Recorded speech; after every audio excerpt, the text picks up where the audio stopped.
Alors, ça a été quoi notre hébergement coup de cœur?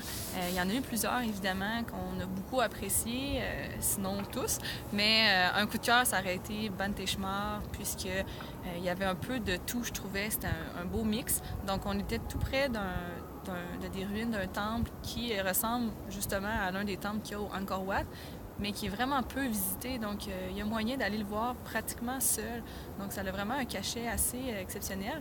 Puis aussi, on se sent près des habitants parce qu'on dort chez le villageois, dans un village justement. Donc, c'est bien d'avoir ce partage authentique-là, tout en étant relativement confortable aussi. Là, donc, les installations étaient très bien. Alors, c'est un ensemble là, qui a fait en sorte que c'est un super de beau séjour à Banteshmar.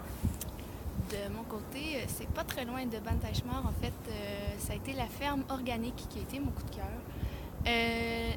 D'abord parce qu'on inaugurait le petit bungalow qu'ils ont fabriqué de toutes pièces. Donc, on était, en tant que première visiteur, on a comme eu la chance de se faire accueillir comme des reines.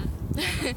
Puis, d'échanger avec celui qui a lancé le projet, sa famille, les bénévoles qui étaient sur place. L'endroit était magnifique, le projet encore mieux. Puis je pense que le bungalow, honnêtement, c'est une réussite à 100%.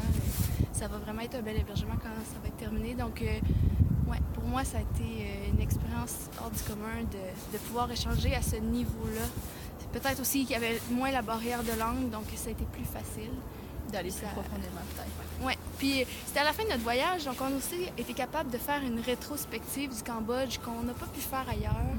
Puis d'aller plus loin au niveau des connaissances qu'on a acquéries, puis tout ça. Donc, ouais, ça a été mon coup de cœur. Ouais, d'accord. Des bons choix.